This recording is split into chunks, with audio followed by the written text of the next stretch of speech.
That's not true, I said. James told me. James remembers what he wants to remember. Mom snapped. He was never there, Sarah. Never. And when Emma was 3 days old, I couldn't take it anymore. I was hearing voices, seeing things. I thought the baby was sick, dying. I was convinced something was wrong with her. She paused, swallowed hard.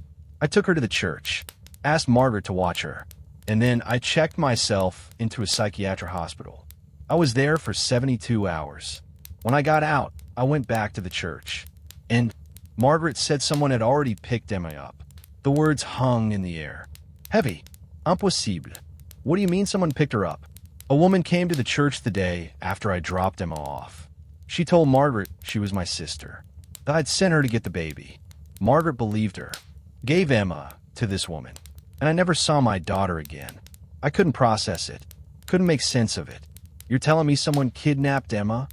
Yes. Did you call the police? Mom's face twisted. I tried, but James didn't believe me. He thought I'd done something to the baby, hurt her, hidden her somewhere. He called the police on me. They investigated me for child endangerment. They thought I was lying about the woman at the church. Why would James think that? Because I was falling apart. Mom screamed. Because I was hearing voices and seeing things that weren't there. Because the doctors had me on so many medications I could barely remember my own name. Because I looked like a crazy person and he looked like a respectable businessman and everyone believed him over me. David spoke for the first time. The police found no evidence of another woman. No one at the church besides Margaret saw anyone pick up the baby. No security footage. Nothing. Margaret backed me up. Mom said desperately. She told them about the woman, but she couldn't describe her. Didn't get a name. Didn't see what car she drove. It was like she was a ghost. I thought about the investigator's report. About Margaret Chun, saying Mom came back 3 days later looking like she'd aged 10 years. What happened after that? James filed for emergency custody. Said I was an unfit mother. The court agreed. Gave him temporary custody while they investigated. But there was no baby to have custody of. Emma was gone, and everyone thought I was either lying or I'd done something to her. Mom's hands shook as she picked up her teacup. The tea had gone cold. I spent months in and out of hospitals. Therapy, medication, trying to prove I wasn't crazy, trying to make someone believe me. But the longer Emma was missing, the more it looked like I'd made the whole thing up. Like maybe I'd hurt her and blocked it out. But you didn't, I said. Right? You didn't hurt her. Mom looked at me with such pain. I don't know, Sarah. I was so sick, so confused. The doctor said I was having psychotic episodes. What if I did something and can't remember? What if I... Stop, David said firmly. Catherine, we've been through this 1,000 times.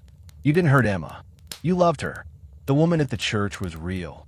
Then where is Emma? Mom's voice broke. Where's my baby girl? No one had an answer. I sat there trying to absorb it all. A sister I'd never known. Kidnapped by a stranger. Or maybe not a stranger. Maybe someone who knew exactly when and where to find her. What did you find out you were pregnant with me? I asked.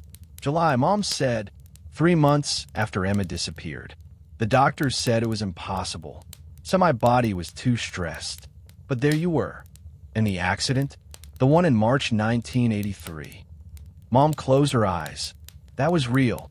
Everything James told you was true. We fought. I drove drunk. I crashed with you in the car. You almost died. And I realized I was going to lose another daughter. Because of me. Because I couldn't handle my own life. So you ran. Yes. You pegged to beg. Change our names. Start it over. I couldn't let James take you too. Couldn't let the courts decide I was unfit again. I'd already lost Emma. I couldn't lose you. But you did lose me, I said quietly. You just did it slower. You lied to me every single day of my life. You stole my father from me. You made me believe I was someone I'm not.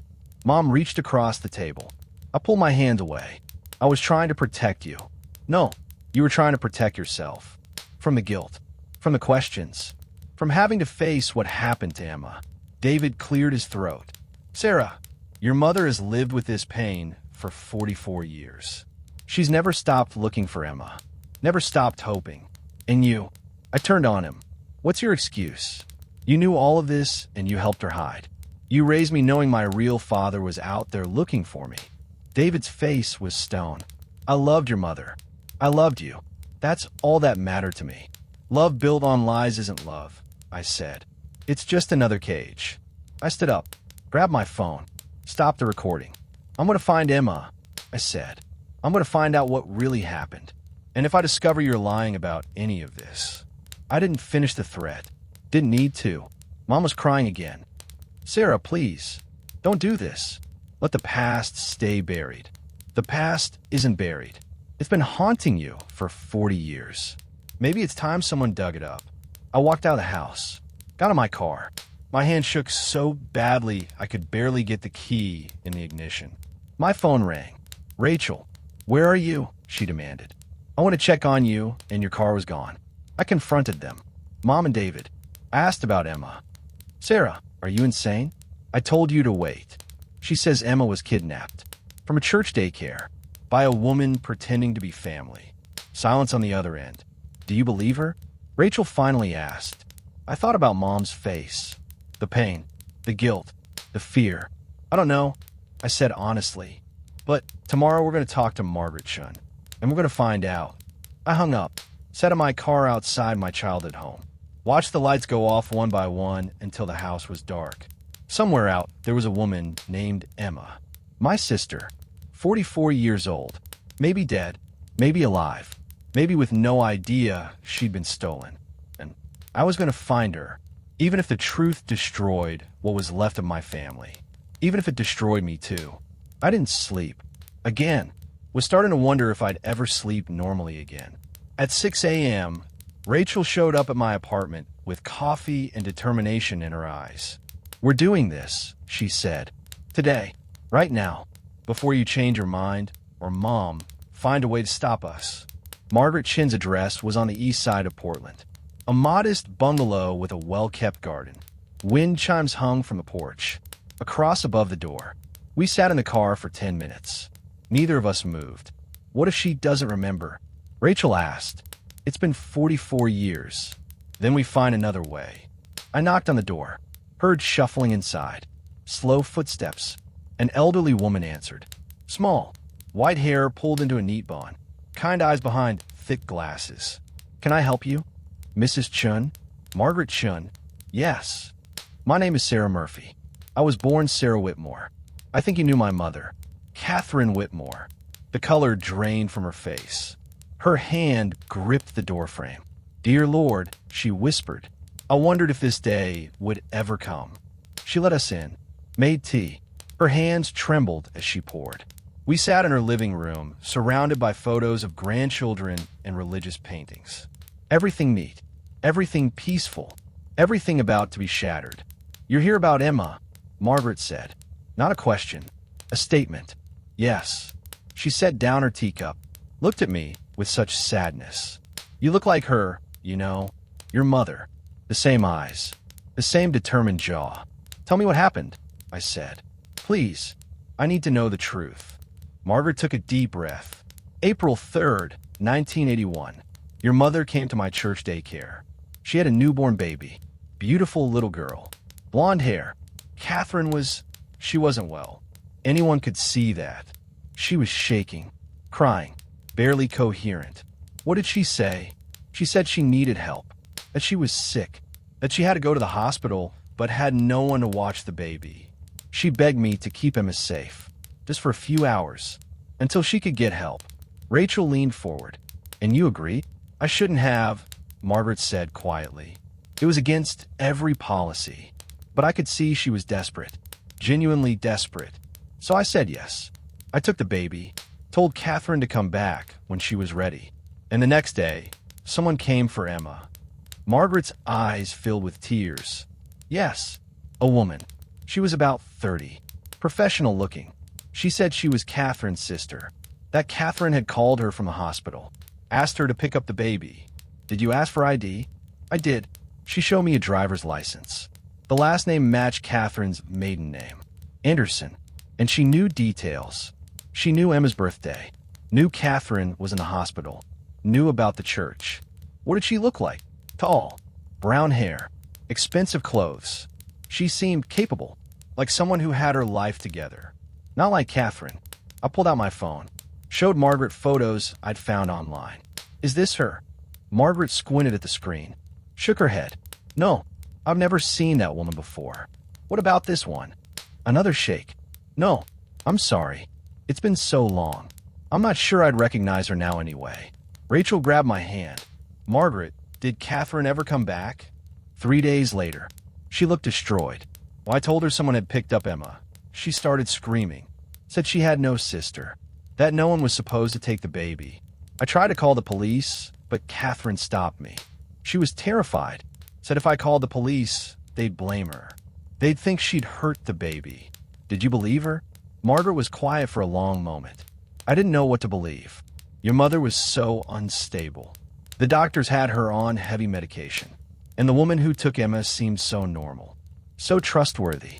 Part of me wondered if Catherine really did have a sister she'd forgotten about in her confusion. But you told the police eventually, I said. When they investigated. Yes, but by then it was too late. The woman was gone. Emma was gone. And Catherine looked like a crazy person making up stories. Margaret wiped her eyes. I've carried that guilt for 44 years. If I hadn't given Emma to that woman, if I'd been more careful. It's not your fault, I said, though I wasn't sure I meant it. Margaret stood up, walked to a bookshelf, pulled down a worn photo album. I kept this. I probably shouldn't have, but I couldn't let Emma just disappear without any record she existed. She opened the album. Inside were photos of the church daycare from 1981. Children playing, parents dropping off kids. And there, in one photo, was a woman holding a baby. The woman was tall, brown hair, professional looking, expensive coat. She was turned slightly away from the camera. You couldn't see her face clearly, just a profile. But she was holding a baby wrapped in a pink blanket. Emma. I took that photo the day she picked up the baby, Margaret said. I always took pictures of the children. For our records. I didn't realize I'd captured her until later. Did you show this to the police? Yes, but the photo is too blurry. They couldn't identify her. Said it was useless as evidence. I stared at the woman in the photo. Studied every detail. The coat, the purse, the way she held the baby. Something about her posture seemed familiar, but I couldn't place it. Can I take a photo of this? I asked. Of course. I snapped several pictures with my phone. Close-ups of the woman's profile. Her hands. Her clothes. Anything that might help identify her. We left Margaret's house an hour later. She hugged me at the door. I hope you find her, she whispered. I pray for Emma every night. Have for 44 years. In the car, Rachel and I sat in silence. What now, she asked. Now we figure out who that woman is. My phone buzzed. A text from David. Sarah, we need to talk. There's something I didn't tell you last night. Something important. Can you come to the house? I showed Rachel the message. It's probably a trap, she said. He's probably trying to get you back there so Mom can convince you to stop looking. Maybe. But what if it's not? We drove to my mother's house. David's car was in the driveway. Mom's wasn't. David answered the door immediately, like he'd been waiting. She's at her sister's house. She doesn't know you're here. What do you want, David? He glanced at Rachel. Both of you should come in. We followed him to his office, a room I'd rarely been allowed in as a child. His private space, where he kept important documents, tax records, insurance papers. He closed the door, locked it. Well, I'm about to show you, he said quietly. Will change everything. Your mother doesn't know I kept this. She'd kill me if she found out. He walked to his desk, pulled a key from his pocket, unlocked the bottom drawer, removed a leather briefcase I'd never seen before. After your mother and I got married, she told me about Emma, about the kidnapping. She was still obsessed with finding her, still convinced the woman was real. He set the briefcase on the desk. So I hired a private investigator. Someone good, someone discreet. I told Catherine I was trying to help, but really, I needed to know if she was telling the truth. My heart started racing. What did you find? David opened the briefcase. Inside were folders, documents, photos, decades worth of investigation. The investigator tracked down 3 witnesses who saw a woman at the church that day. None of them could identify her, but they all said the same thing. She seemed nervous, in a hurry, like she knew she shouldn't be there. He pulled out a folder. Then he found the car. What car? The woman drove a dark blue sedan. One witness got a partial plate number. The investigator ran it, found 12 possible matches in Oregon, and one of them, he paused, swallowed hard. One of them was registered to a woman named Linda Chun, Margaret Chin's daughter. The room tilted. Wait, Rachel said. Margaret's daughter kidnapped Emma? I don't know. Linda Chun claimed she sold that car 2 months before Emma disappeared. Said she had paperwork to prove it, but the investigator couldn't verify it. The buyer paid cash. No name, no record. David pulled out another folder. This one was thicker, but here's where it gets strange. 6 months after Emma disappeared, Linda Chun received a large sum of money, $50,000, deposited into her bank account in 3 separate transactions. Someone paid her, I whispered. That's what the investigator thought. But Linda said it was an inheritance from an aunt. Showed documentation. Everything looked legitimate. The investigator hit a dead end. Why didn't you tell Mom about this? David's face twisted. Because I kept digging. And what I found, he pulled out one final folder. Hands shaking. What I found suggested Catherine wasn't telling me the whole truth. He opened the folder. Inside were medical records. From Providence Hospital. Dated April 1981. I read them. Read them again. My hands started trembling. No, he whispered. No, this can't be right. Rachel grabbed the papers. Her face went white. Sarah, the medical records showed Catherine Whitmore had been admitted to the psychiatric ward on April 4th, the day after she dropped Emma at the church. But according to these records, she wasn't discharged after 72 hours like she'd said. She was there for 3 weeks. And during that time, she'd had multiple episodes, violent episodes, where she claimed she'd hurt her baby, that the baby was dead, that she'd done something terrible. The doctors noted she had no memory of what happened, David said quietly. They thought she might have experienced a psychotic break, that she'd harmed Emma and blocked it out. But she didn't, I said desperately. Emma was kidnapped. The woman at the church. Maybe existed, maybe didn't. The investigator couldn't prove it either way. All he knew was that your mother had severe postpartum psychosis, that she was hearing voices telling her to hurt the baby, and that Emma disappeared while Catherine was in her care. Rachel's voice shook. You think Mom killed Emma? You think she's been lying this whole time? I think, David said carefully, that your mother believes her own story. I think she's convinced herself the kidnapping was real because the alternative is too horrible to accept. I stared at the medical records, at the doctor's notes describing Catherine's delusions, her violence, her absolute certainty that she'd done something unforgivable. No, I said. Margaret saw the woman. She gave a description. She took a photo. A blurry photo of someone who might not exist, David said. Margaret was 78 years old when all this happened. And according to the investigator, her memory wasn't reliable even then. My phone buzzed. A text from an unknown number. Stop looking. Emma is gone. Let her rest in peace. I showed it to Rachel and David. Who sent this? Rachel demanded. Another text came through. Same number. Your mother has suffered enough. So has Emma. Stop digging up the past. Then the third text. This one with an attachment. A photo of a grave marker. Emma Whitmore. April 2nd, 1981 to April 5th, 1981. Forever in heaven's arms. The room spun. I grabbed the edge of David's desk. Where is this grave? I whispered. David's face was ashen. I don't know. I've never seen that marker before. The investigator never found a death certificate. Never found any evidence Emma died. But someone knew. Someone had buried a baby. Someone was watching us right now. And they wanted us to stop looking. But I couldn't stop. Because if Emma was really dead, I needed to know how.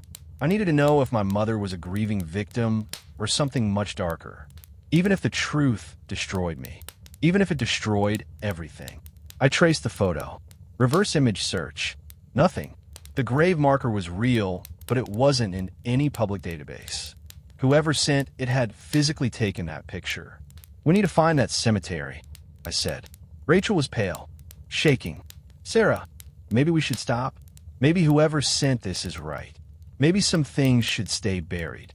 Our sister is buried somewhere, and you want to just give up? Our maybe sister, Rachel corrected quietly. We don't even know for sure if Emma really existed or if Mom imagined the whole thing. I grabbed the briefcase, started going through every document, every photo, every piece of evidence David had been hiding for decades. That's when I found it. A receipt, dated April 10th, 1981, from Riverside Memorial Gardens, for a burial plot. The name on the receipt, Catherine Whitmore. David, I said slowly, did you know about this? He took the receipt. His hands trembled. No, I've never seen this before. Where did you? It was in the bottom of the briefcase, under all the other documents. Riverside Memorial Gardens. I pulled out my phone, Googled it. A cemetery on the outskirts of Portland. Established in 1952. Private. Expensive. We're going, I said. Right now. David stood. I'm coming with you. No, you've lied enough. This is between me and Rachel. Sarah, please. You kept this from her for 40 years. You let her believe she was crazy. You have no right to be part of this. We left him standing in his office. Drove to Riverside Memorial Gardens in silence. The cemetery was beautiful.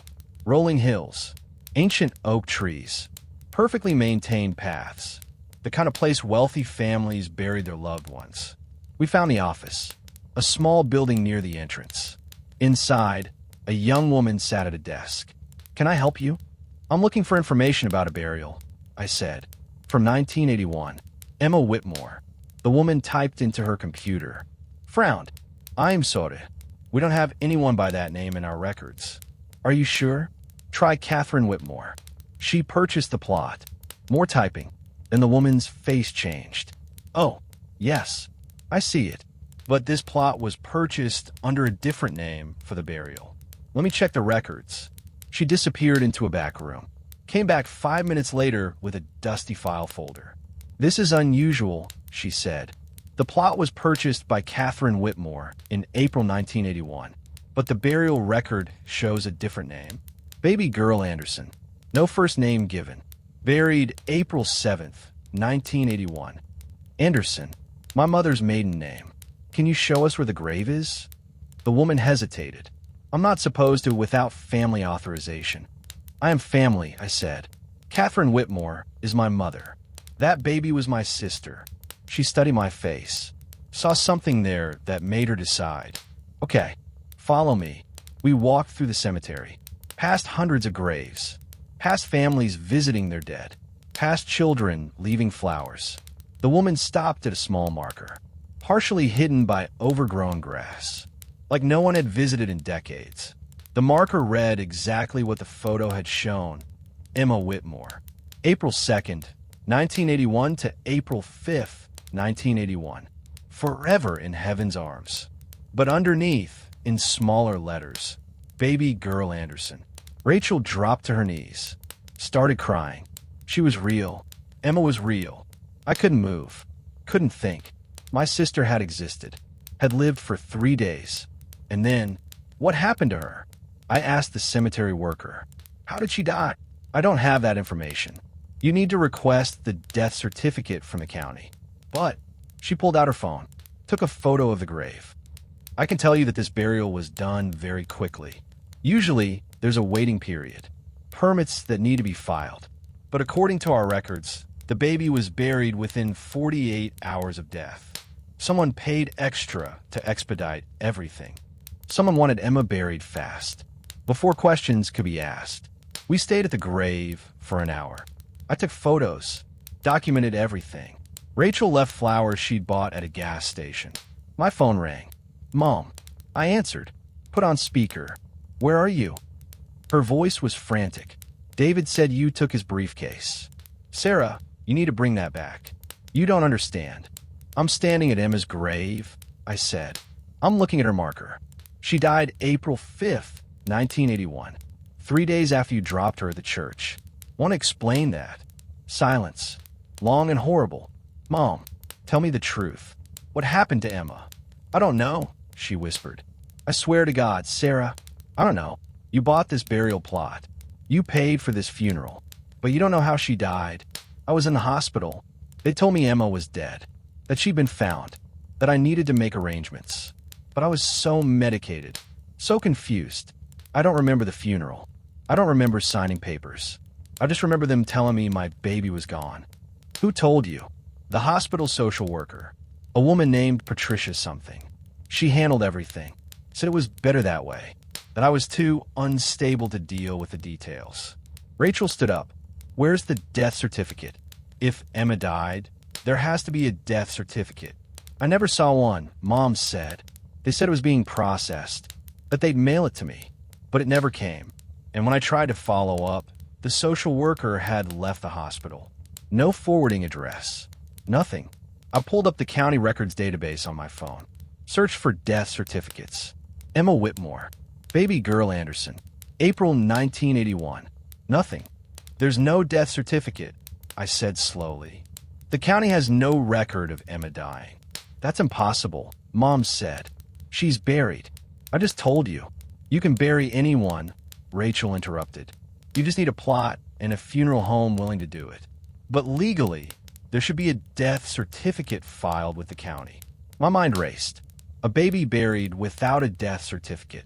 A social worker who disappeared. A mother too drugged to remember details. Mom, I said carefully, what if Emma didn't die?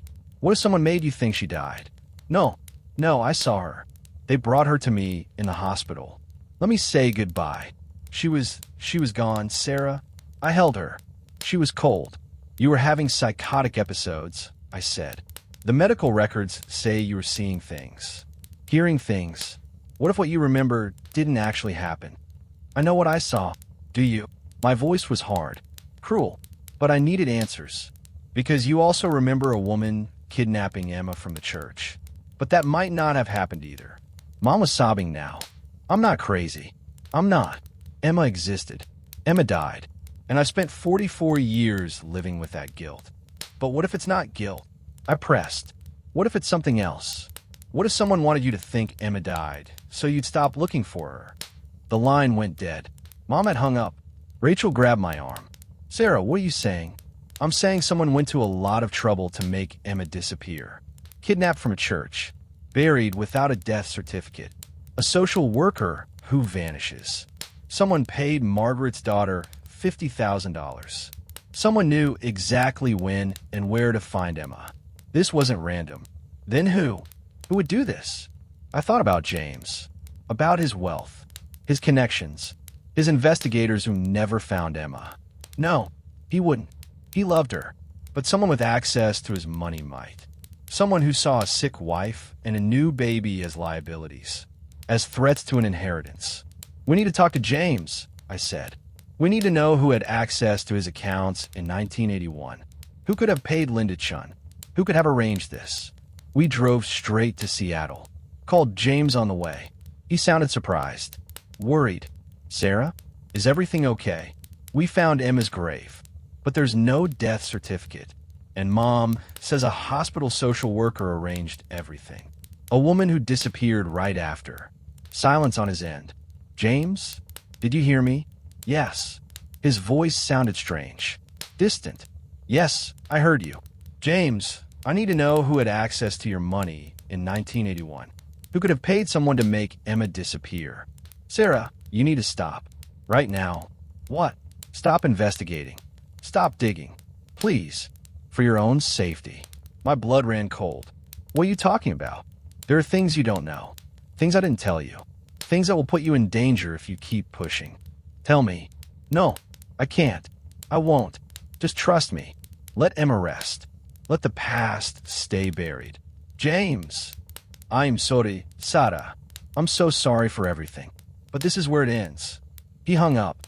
Rachel and I stared at each other. He knows, Rachel whispered.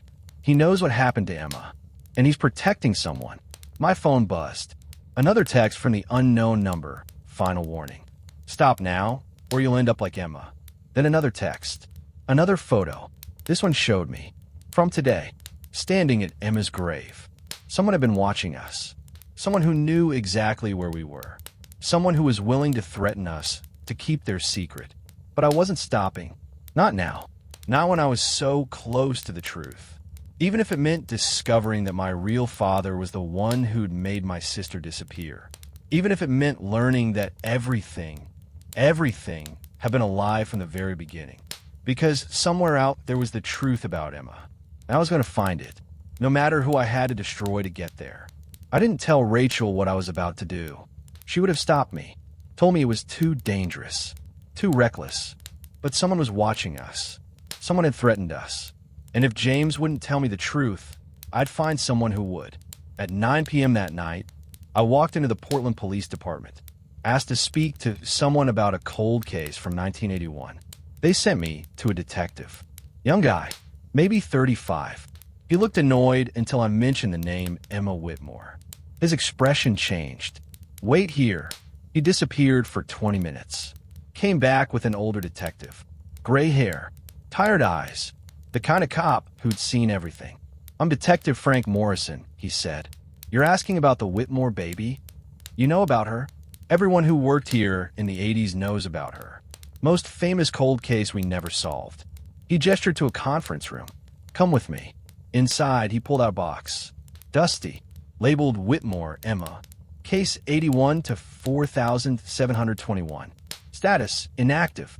I worked this case when I was a rookie, Morrison said. Fresh out of the academy. It was my first missing child investigation. Missing child? I thought she died. Morrison's eyebrows rose. Who told you that? There's a grave. At Riverside Memorial Gardens. My mother said Emma died and was buried in 1981.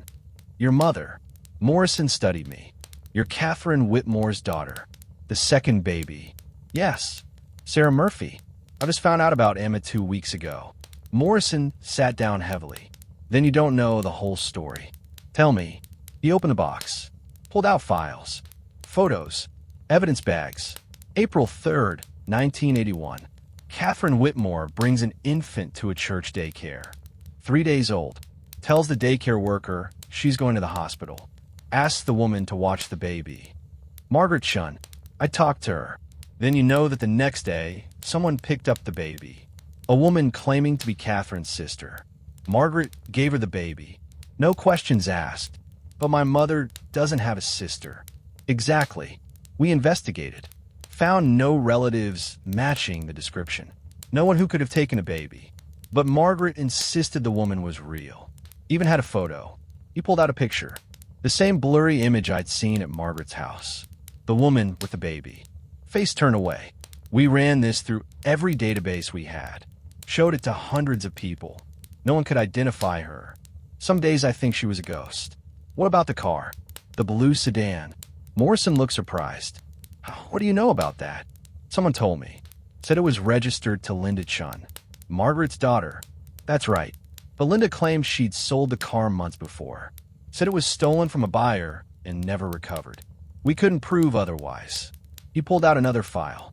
But here's what bothered me. 3 days after Emma disappeared, a baby's body was found. My heart stopped. Where? In a dumpster behind a convenience store. 20 miles from the church. Newborn girl. Approximately 3 to 4 days old. Wrapped in a blanket. Rachel would have been devastated to hear this. Thank God I came alone. The medical examiner said she died from exposure. Someone had left her outside in the cold. But here's the strange part. Morrison pulled out autopsy photos. I forced myself to look. This baby had blonde hair, blue eyes, matched Emma's description perfectly. But when we tried to match DNA, it wasn't Emma. No, different baby entirely. Someone else's child. We never identified her. Never found out who her parents were. Never solved that case either. So, where's Emma? Morrison leaned back. That's the question we've been asking for 44 years. Because after that, the trail went completely cold. No more sightings. No more bodies. No ransom nothing. Emma Whitmore vanished like she never existed. But someone buried her. There's a grave. I know. I was there when they did it. I stared at him. You were at the funeral? No. I was there when James Whitmore arranged for the burial. 2 weeks after Emma disappeared. He came to me and said he wanted to give his daughter a proper resting place. Even though he had no body, no proof she was dead. Why would he do that? I asked him the same thing. He said Catherine needed closure, that she was falling apart, that believing Emma was dead and buried was better than believing she was out there somewhere being hurt. My mind spun. So the grave is empty? As far as I know, yes. Unless James put something in it. What do you mean? Morrison pulled out another document. A week before the burial, James asked me about the unidentified baby, the one found in the dumpster. Asked if anyone had claimed her. When I said no, he requested permission to bury her. He buried the wrong baby. He buried an unidentified infant in Emma's plot. Said it was better than leaving her in a morgue freezer. Said at least this way, one abandoned child would have a proper grave. And Catherine could have somewhere to grieve. I felt sick. Did Mom know? No.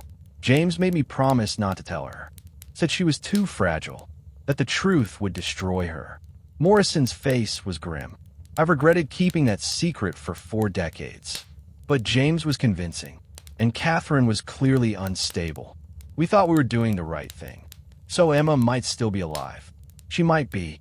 Or she might be dead and buried somewhere else. Or she might have been adopted and raised under a different name. We'll never know. Why did you stop investigating? Morrison's jaw tightened. We didn't. We worked the case for 3 years. But then something happened. Someone high up ordered us to close it, reclassify it as inactive. We were told the family wanted privacy. That continued investigation was causing more harm than good. Someone paid you off. Not me, but someone with influence made calls. Had connections. And suddenly the case wasn't a priority anymore. He looked at me directly. Your father is a very powerful man, Sarah. A lot of people owe him favors. A lot of people wouldn't want to cross him. You think James made Emma disappear. I think someone with money and connections orchestrated this. And I think James either did it himself or knows who did. But I could never prove it. I stood up, started pacing. What about the social worker? Patricia something. The one who told Mom that Emma died. Morrison flipped through files. Patricia Holbrook. Worked at Providence Hospital Psychiatric Ward.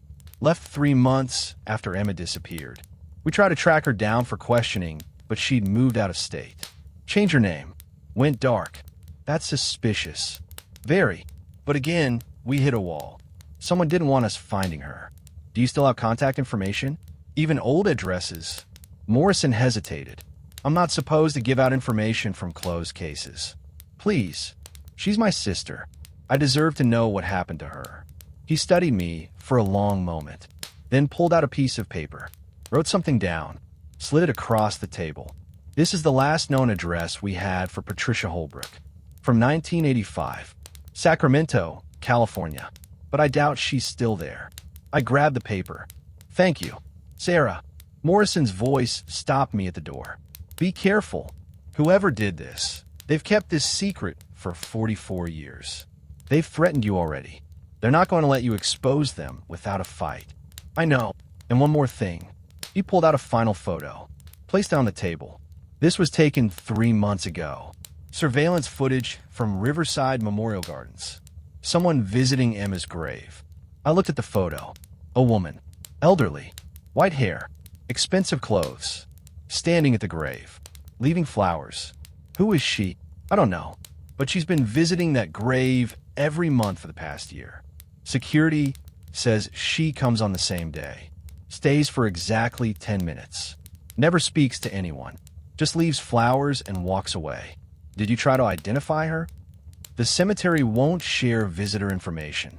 Privacy policy. But I thought you should know. Someone else is mourning Emma. Someone who's been mourning her for a very long time. I took a photo of the surveillance image with my phone. Can you send me the full footage? Morrison shook his head. I've already told you more than I should. You want more? You'll have to get it yourself. I left the police station with more questions than answers. Emma might be alive. James had buried a different baby. A mysterious woman was visiting the grave. And someone was desperate to keep all of this hidden. My phone rang. Rachel, where are you? I've been calling for hours. Police station. Talking to the detective who worked Emma's case. Sarah, you need to come to Mom's house. Right now. Why? Because Mom just tried to kill herself. The world stopped. What? David found her in the bathroom. Pills. A lot of pills. Ambulance just took her to Providence Hospital. Sarah, she left a note. What did it say? Rachel's voice broke. It said she's sorry, that she can't live with what she did to Emma anymore, that she deserves to die. I was already running to my car. I'm on my way. But as I drove, one thought kept circling through my mind. My mother had just confessed to something, and I needed to know if it was the truth or just another piece of this twisted puzzle. Because someone was lying. Someone had made Emma disappear. Someone had threatened me to stop looking, and I was getting closer to finding out who. Even if the answer destroyed what was left of my family. Even if the answer was my own mother. Mom survived. Barely. They pumped her stomach. Kept her in the psychiatric ward for observation. I read the suicide note. Over and over. I can't live with what I did to Emma anymore. When she was stable enough to talk, I went to her room. Alone. David tried to follow, but I locked the door in his face. Tell me the truth, I said. All of it. Right now. Mom looked small, broken, decades older than her 68 years. I didn't kill her, she whispered, but I gave her away. The room went silent. What? The woman at the church. She was real, but she wasn't a stranger. She was someone I paid, someone I arranged to take Emma. Tears streamed down her face. I was so sick, Sarah. The voices told me I was going to hurt her, that I'd kill her if I kept her. So I found someone, through a lawyer, a private adoption, illegal, under the table. You sold your baby. I saved her. From me. From my sickness.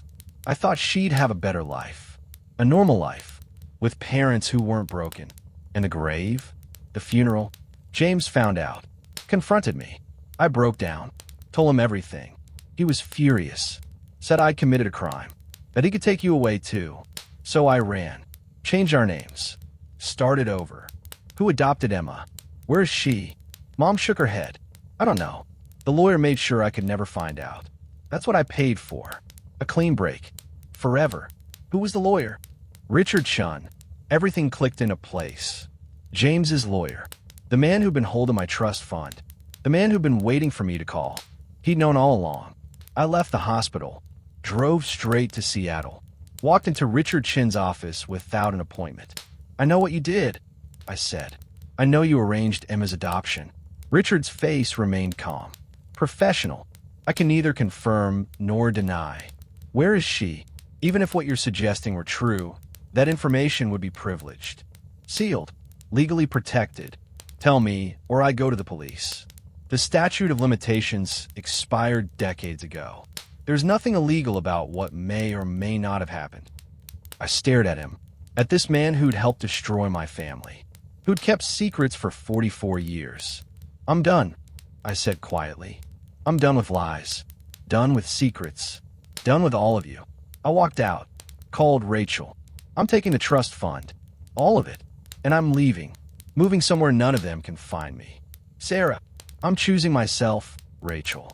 For the first time in my life. I'm choosing myself. 2 weeks later, I signed the papers. $18 million. Money built on lies and broken families. I donated half to organizations that find missing children. Kept the rest.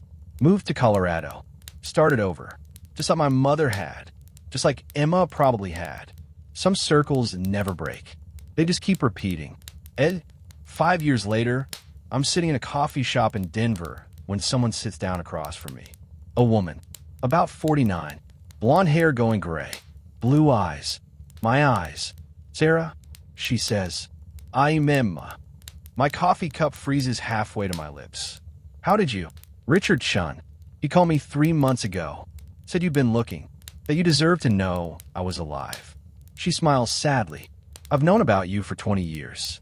Been watching from a distance, waiting to see if you come looking. Why didn't you contact me? Because I was angry. My adoptive parents told me the truth when I turned 18. That my birth mother gave me away. That she chose her other daughter over me. Emma's voice cracks. I spent years hating you. Hating her. Thinking I wasn't wanted. You were wanted. She was sick. She thought she was protecting you. I know that now. Therapy helps. Emma pulls out a photo. Shows me. 2 children. Her kids. I have a good life. A family. I'm a pediatric nurse. I help sick babies. Maybe because I was one once. We talked for 3 hours. About her life. Mine. The family we never got to be. When she leaves, she hugs me. I forgive her, she whispers. Tell Mom I forgive her. But I won't. Because Mom died 2 years ago. Heart attack. She never knew Emma was alive. Never got her forgiveness. Some wounds heal. Some don't. I learned something these past 5 years. Family isn't just blood. It's choice. It's truth. It's showing up even when it's hard.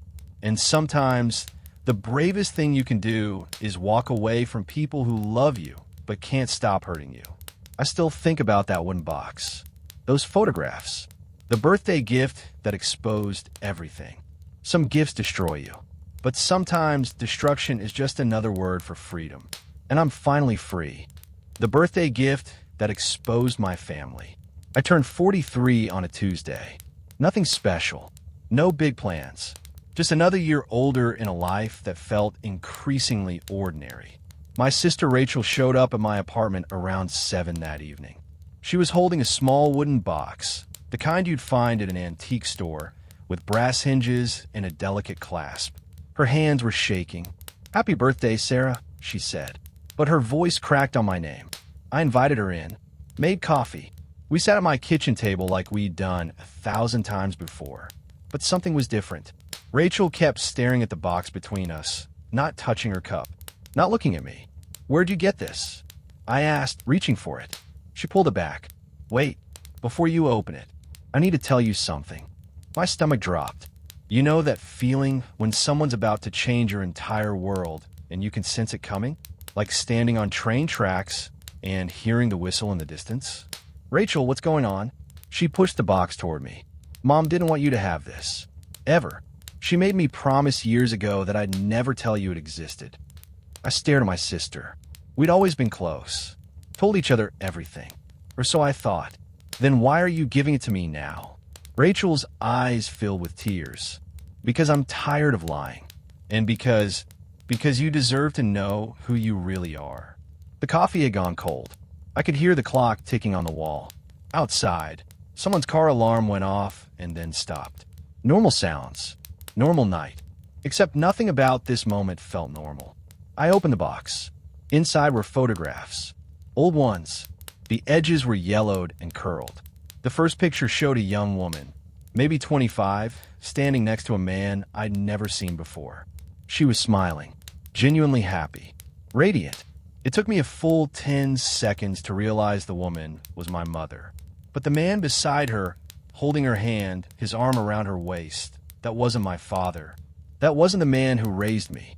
That wasn't David Murphy, the man whose last name I carried. "Who is this?" My voice came out as a whisper. Rachel was crying now. "Keep looking." I pulled out another photo. Same man. Same woman. This time she was pregnant. Very pregnant. Her hand rested on her belly. His hand covered hers. They were standing in front of a house I didn't recognize. Third photo. The man holding a newborn baby wrapped in a pink blanket. Fourth photo. Same baby, maybe 6 months old, sitting on the man's lap. You could see the love in his eyes. The way he looked at that child like she was his entire universe. My hand started trembling. "Rachel, who is this man?" His name is James Whitmore. She wiped her face. "And Sarah, he's her biological father." The room started spinning. I gripped the edge of the table. "That's impossible. Dad is my father. David Murphy. I have his last name. I have his." "You have Mom's eyes," Rachel interrupted quietly. "You have James Whitmore's smile. You have his hands. I've always known you looked nothing like Dad. I just never understood why until 3 years ago. 3 years ago." She'd known for 3 years. If you've ever had the ground pulled out from under you, if you've ever discovered that your entire life was built on a lie, you know this feeling. And if you're here right now, reading this, I see you. You're not alone. I dumped the rest of the photos onto the table. There were maybe 15 total, all from the same period, all showing this man, James, with my mother, with me as a baby. The last photo showed him standing beside a car, holding me up to the camera. I couldn't have been more than 8 or 9 months old. He was laughing. I was grabbing his nose. On the back of that photo, someone had written in faded ink, Sarah and Daddy, September 1982. September 1982. I was born in February 1982. Where is he? I asked.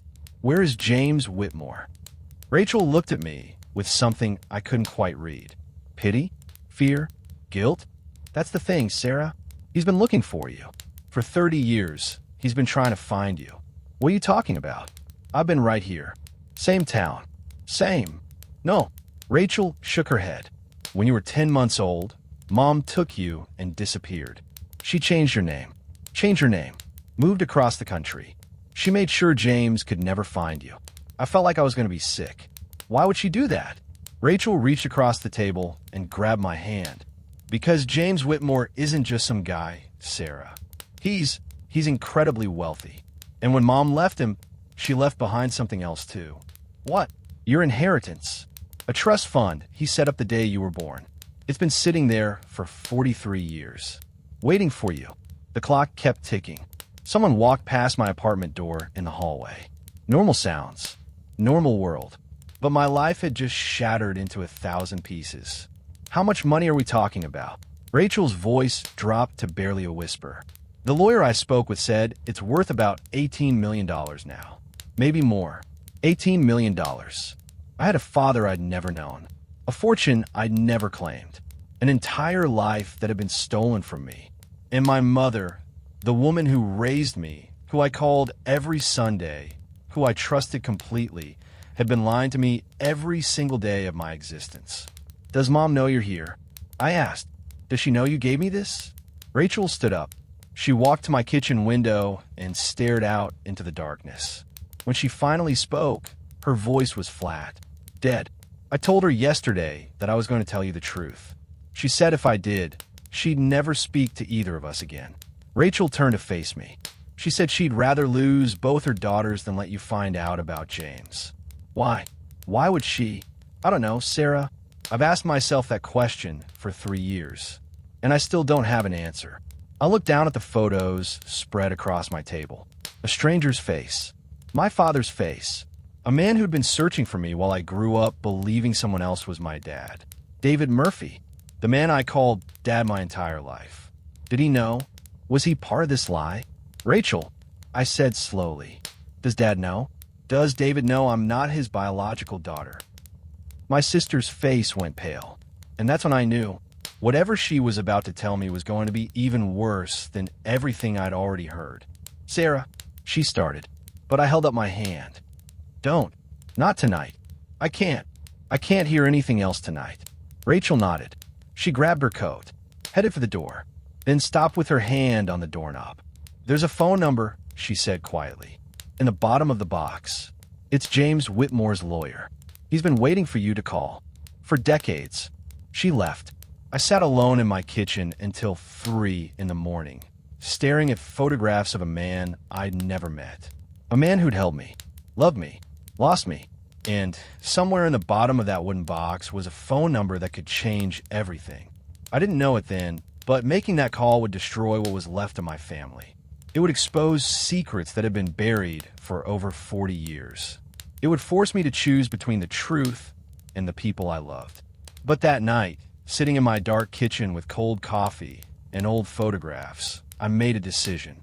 I was going to find out who I really was, no matter what it cost me. I didn't sleep that night. Couldn't. Every time I closed my eyes, I saw his face. James Whitmore, my real father. At 6 a.m., I called in sick to work. First time in 2 years. My boss didn't ask questions. Maybe she heard something in my voice. That hollow sound people get when their world's been turned inside out. I spread the photographs across my living room floor, arranged them chronologically, studied every detail like I was searching for clues to a crime. Because that's what this felt like.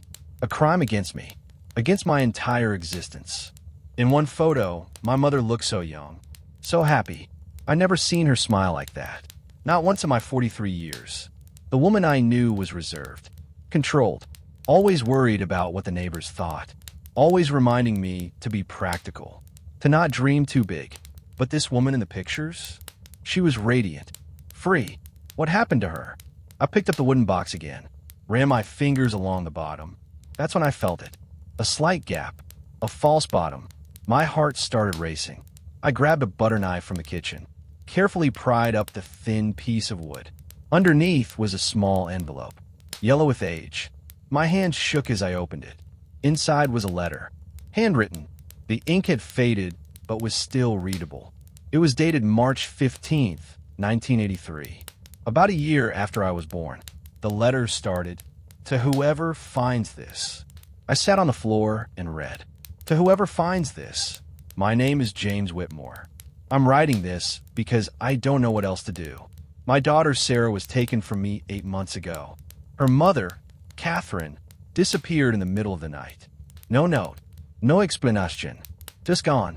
I've hired investigators. Spent everything I have searching. But Catherine was smart. She planned this. Changed her identity.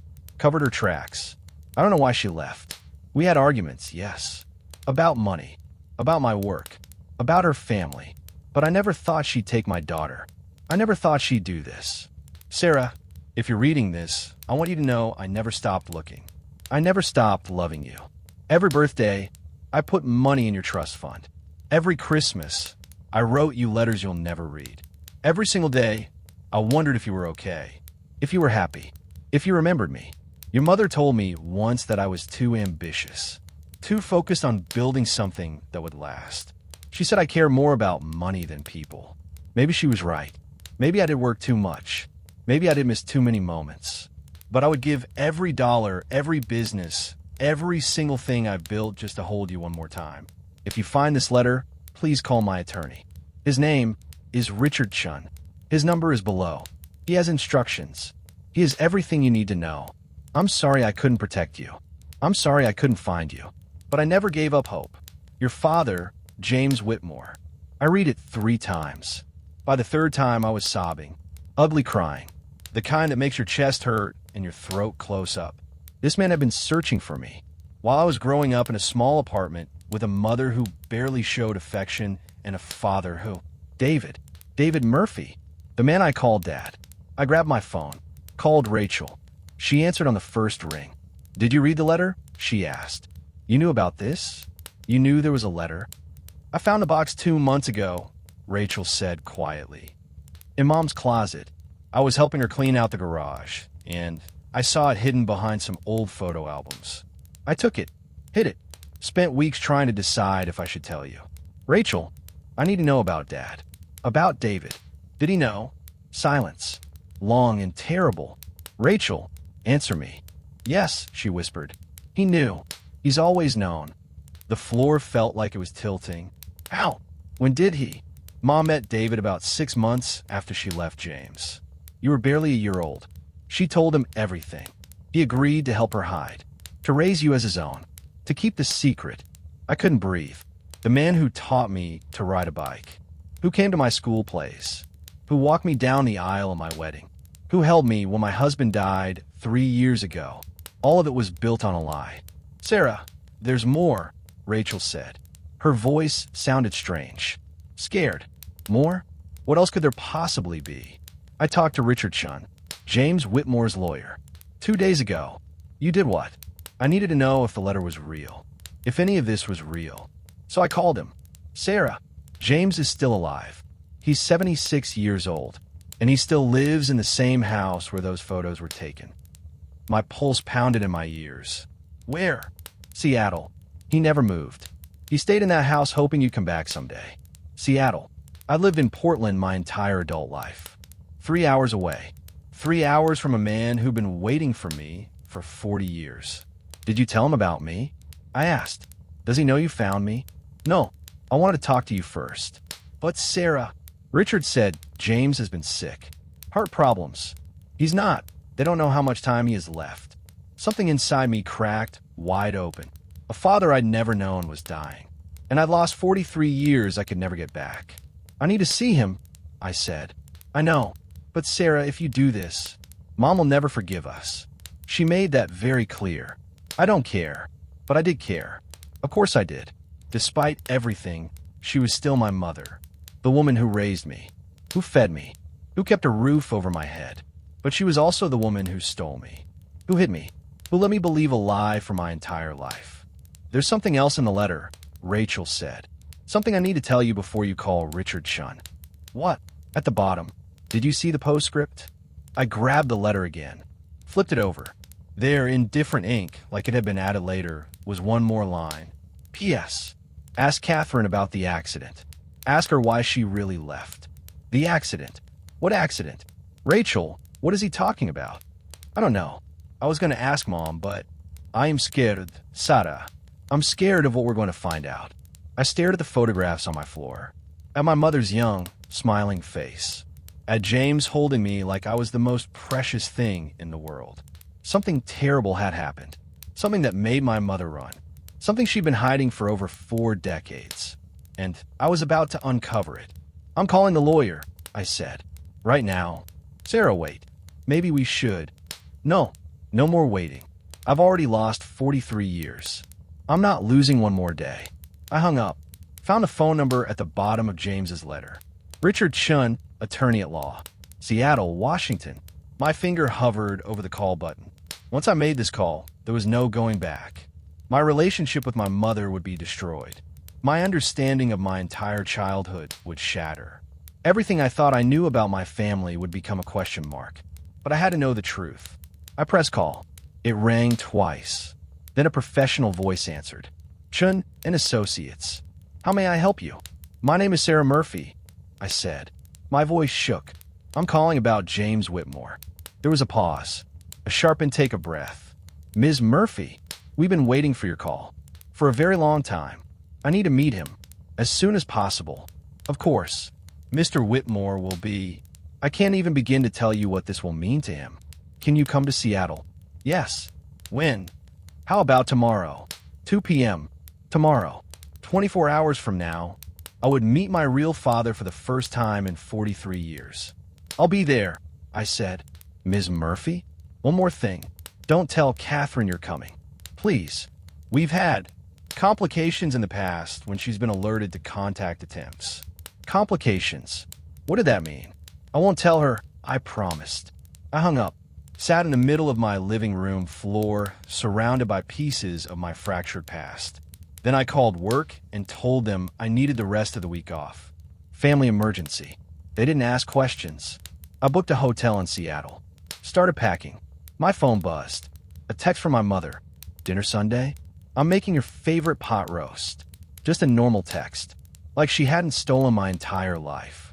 Like she wasn't hiding something called the accident. I didn't respond. Instead, I pulled up Google and typed, James Whitmore, Seattle. The results made my blood run cold. James Whitmore wasn't just wealthy. He was a billionaire, real estate developer, philanthropist. His company had built half of downtown Seattle. And according to the most recent article from 6 months ago, he'd just been diagnosed with congestive heart failure. Doctors gave him less than a year to live. I had found my father just in time to lose him all over again. But this time, I was going to get answers. This time, I was going to know the truth. No matter how much it destroyed me. I barely slept again. Kept refreshing the search results about James Whitmore. Reading every article, every interview, every mention of his name. There were hundreds. The man was a legend in Seattle. Built his first apartment complex at 23. Turned it into an empire by 30. Worth over $2 billion according to the latest Forbes estimate. But in every photo, even the recent ones, I saw the same thing. Sadness. Deep, permanent sadness in his eyes. Like part of him had died a long time ago. At 5 a.m., I gave up on sleep. Made coffee. Stared at the photos on my living room floor. My phone rang. Rachel, are you really going? She asked. Yes. I'm coming with you. I closed my eyes. Relief washed over me. You don't have to. Yes, I do. Whatever happened, whatever Mom did, we face it together. 2 hours later, Rachel pulled up in front of my apartment. I threw my overnight bag in her trunk. We didn't talk much on the drive north. Just the sound of tires on asphalt. Morning traffic. Rain starting to fall. Somewhere around Olympia, Rachel finally spoke. I need to tell you something before we get there. My stomach nodded. What? After I found the box, I did some digging. Called some old family friends. Tracked down Mom's college roommate. A woman named Linda, who I'd never even heard of before. And Rachel's hands tightened on the steering wheel. Linda told me things. About Mom and James. About what their relationship was really like. What did she say? That Mom didn't leave because James was too focused on work. She left because she was terrified. The rain got harder. Windshield wipers struggled to keep up. Terrified of what? Linda wouldn't say. She said it wasn't her story to tell. But Sarah, she said that whatever happened, it changed Mom completely. She said the Catherine she knew before that night was a completely different person. That night, the accident James mentioned in his letter. Did Linda say when this happened? March 1983, right before Mom disappeared with you. The same month James wrote that letter. The timeline was clicking into place, but the picture was still blurry, still incomplete. We drove in silence for another hour. My phone buzzed. A text from my mother. Sarah, you didn't respond about Sunday dinner. Is everything okay? I turned my phone face down. Couldn't look at her name right now. Have you talked to Dad? I asked Rachel. To David? She shook her head. Not yet. I don't know what to say to him. How do you ask someone why they lied to you for 40 years? The same way you ask anyone. You just do it. But I was lying.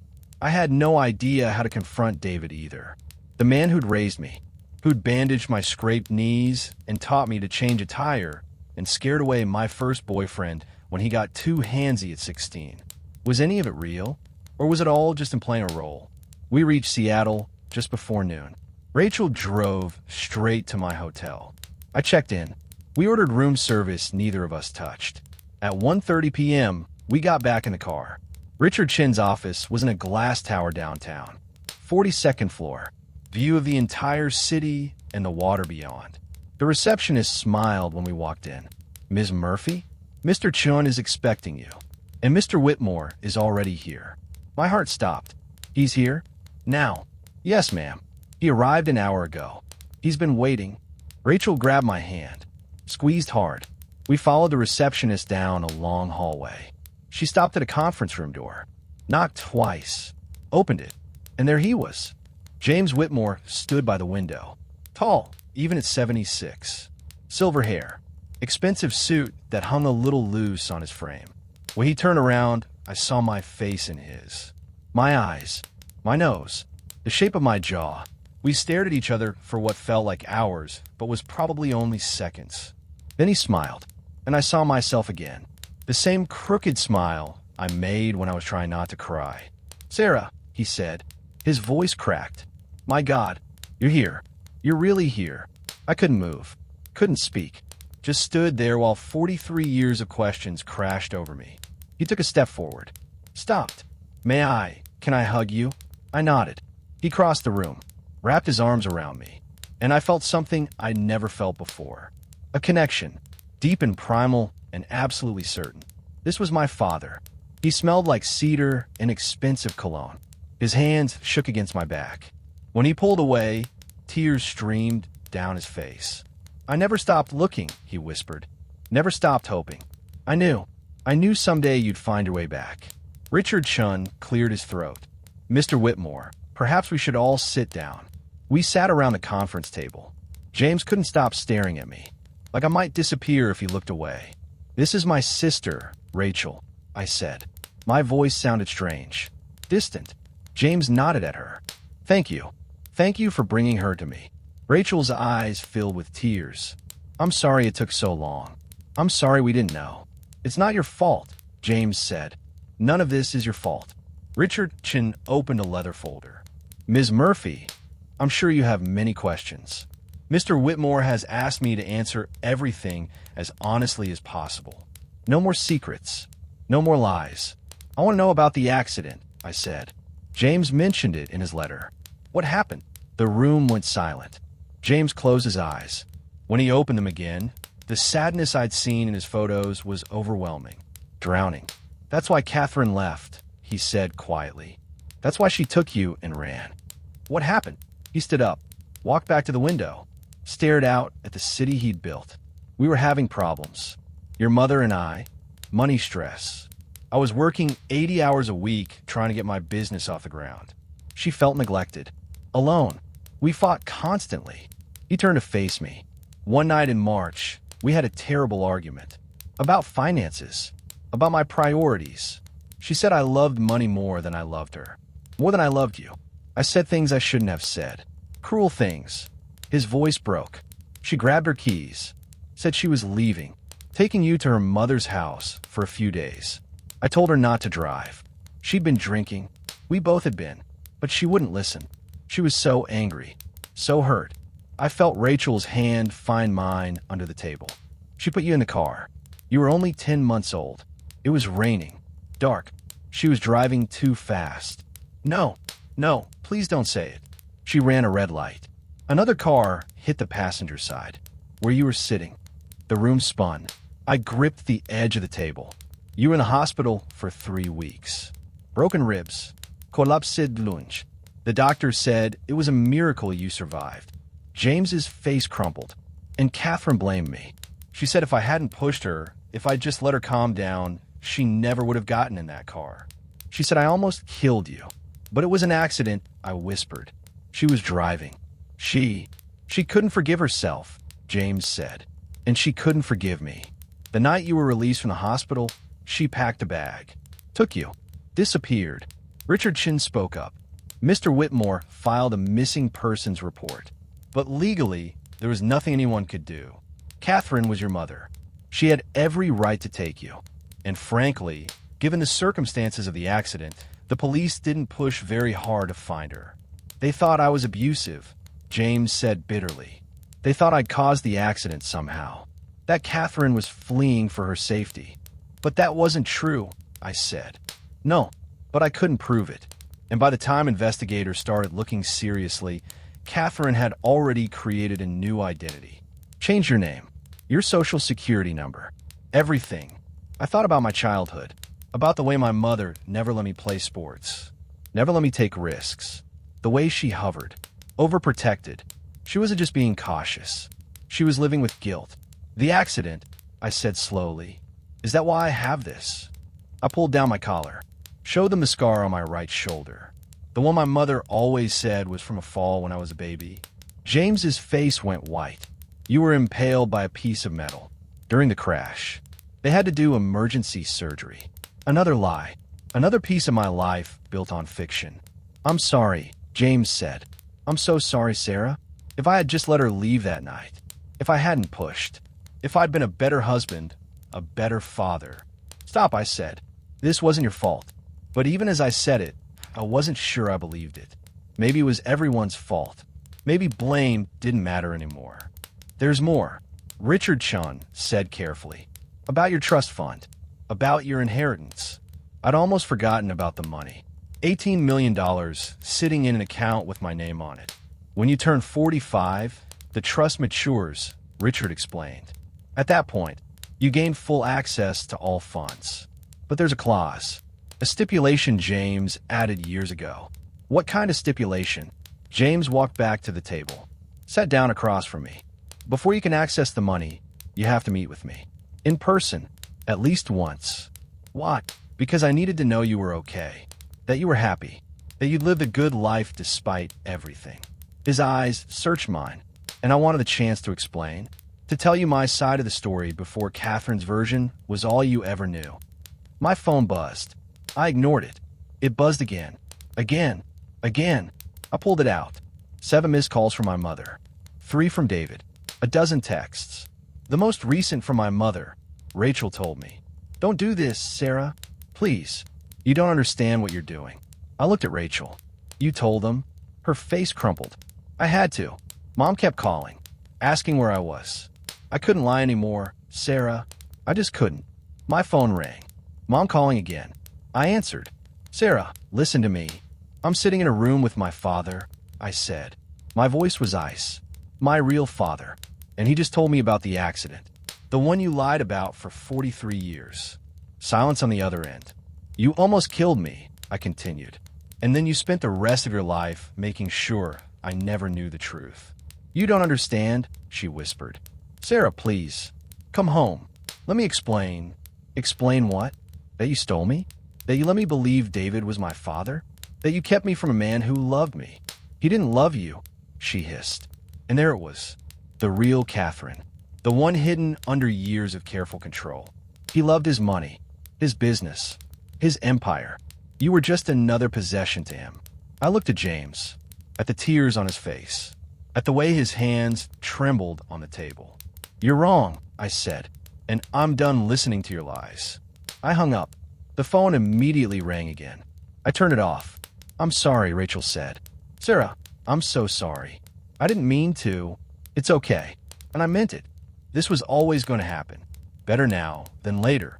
James reached across the table, placed his hand over mine. You don't have to decide anything today. Take your time. Process this. I'm just grateful you're here, that you're alive. I turned 45 in 2 years, I said, when the trust matures. Yes, I want to know you before then.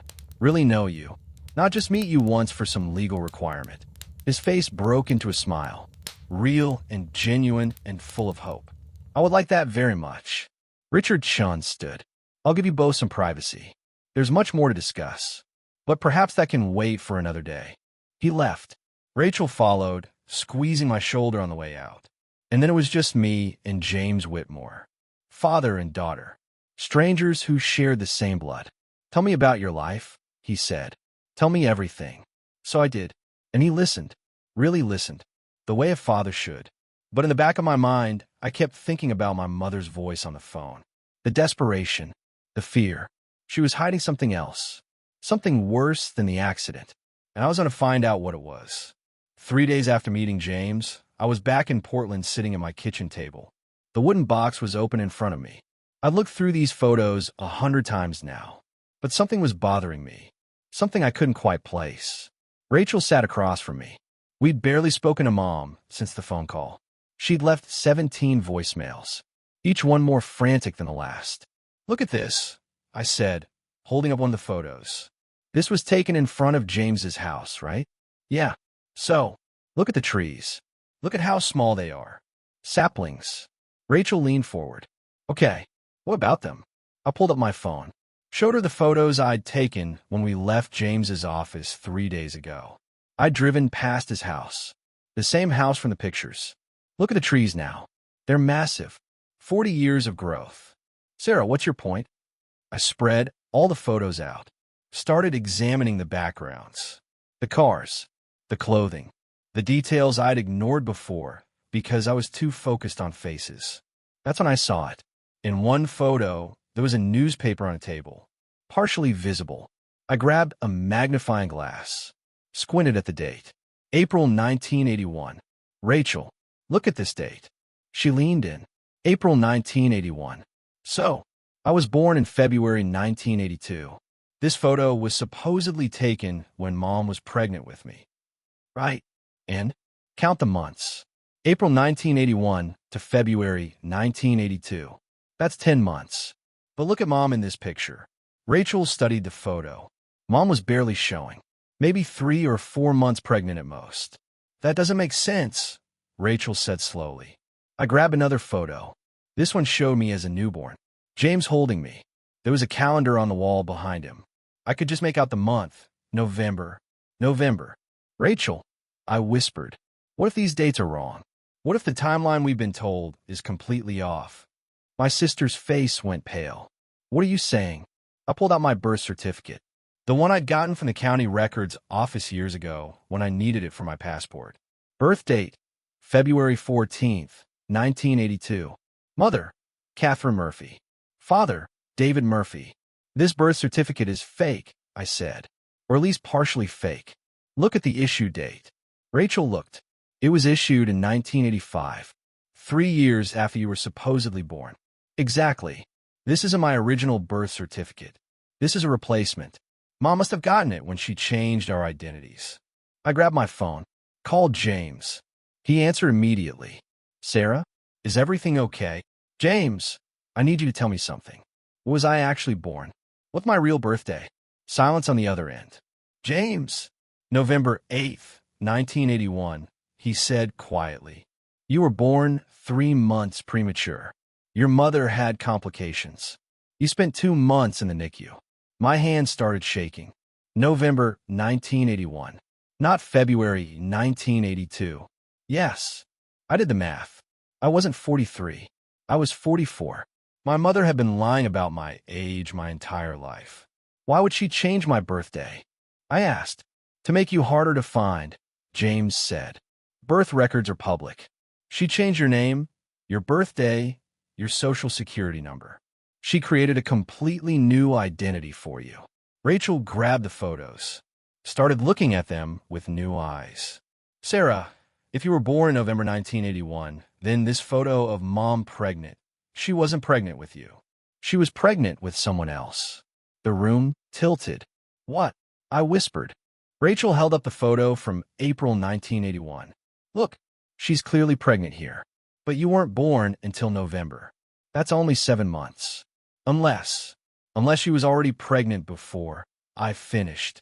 My phone nearly slipped from my hands. James, was Catherine pregnant before? Did she lose a baby? The silence stretched so long I thought the call had dropped. James! No, he said finally. She didn't lose a baby. Sarah, I think you need to come back to Seattle. There's something I need to show you. Something I should have shown you 3 days ago. My heart pounded. What is it? Not over the phone. Can you come today? I looked at Rachel. She nodded. We'll be there in 3 hours. We drove in silence. My mind racing. What else had Mom lied about? What else was hidden in the gaps between truth and fiction? We pulled up to James's house just after noon. The house from the photographs. A sprawling estate in Madison Park. Worth tens of millions now. James met us at the door. He looked older than he had 3 days ago. Tired. Sick. Come in, he said. I have something to show you. We followed him through rooms filled with expensive furniture and art. Everything pristine. Everything lonely. He led us to his study. Unlocked a drawer in his desk. Pulled out a file folder. After Catherine left, I hired investigators. They track her movements. Found evidence. Things that didn't make sense at the time. He handed me the folder. But they make sense now. I opened it. Inside were hospital records. From Providence Hospital in Portland, Oregon. Patient name, Catherine Whitmore.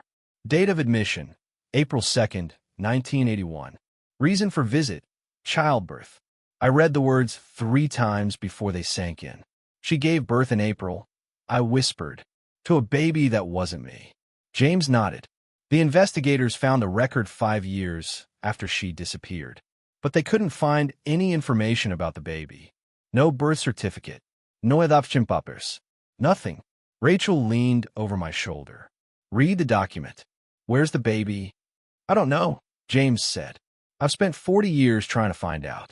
That's why I mentioned the accident in my letter. Because I think whatever happened that night, whatever made Catherine leave, it had something to do with that first child. I flipped through the file. Found a discharge summary. Mother and baby released April 5th, 1981. Both healthy. She had the baby, took it home. And then what? What happened to it? James sat down heavily in his chair. 6 months later, in November, you were born. Premature. Catherine nearly died during delivery. And from that moment on, she never mentioned the first baby. Not once. When I tried to ask about it, she'd shut down. Refused to talk. You think she gave the baby up for adoption? Rachel asked. Maybe. Or maybe. James trailed off. Or maybe what? I demanded. He looked at me with such sadness. Such deep, terrible sadness. Or maybe something happened to the baby. Something Catherine couldn't live with. Something that broke her completely. The room was too hot. Too small. I couldn't breathe. I need to know, I said. I need to know what happened to that baby. James pulled out another document. A private investigator's report from 1987. This is the last lead I ever got.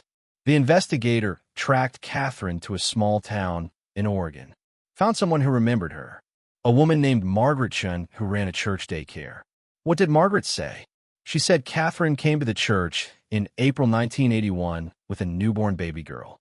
Blonde hair, blue eyes. Catherine was distraught, crying. She asked Margaret to watch the baby for a few hours while she ran errands. My stomach dropped. Let me guess. She never came back. She came back, James said. 3 days later. Without the baby. Margaret asked where the baby was. Catherine said the baby was with family. That everything was fine. But Margaret said Catherine looked like she'd aged 10 years in 3 days. Like something inside her had died. Rachel grabbed my hand. Sarah, you don't think. I don't know what to think, I said. But I need to find Margaret Chun. I need to talk to her. James handed me a piece of paper. An address in Portland. She still lives there. Same house. I checked last year. I stared at the address. A woman who might hold the key to everything. Who might know what my mother did. What she was running from. There's one more thing, James said quietly. He pulled out a photograph. Different from the others. This one showed Catherine holding a baby. Not me. A different baby. Blonde. Blue-eyed. Tiny. On the back, in Catherine's handwriting, Emma. Born April 2nd, 1981. Forgive me, Emma. I had a sister. Or, I'd had a sister. Past tense. And my mother had made her disappear. I'm going to find out what happened, I said. My voice didn't sound like my own. Cold. Hard. Determined. Whatever it takes. Whatever the truth is. I'm going to know. James stood. Pulled me into a hug.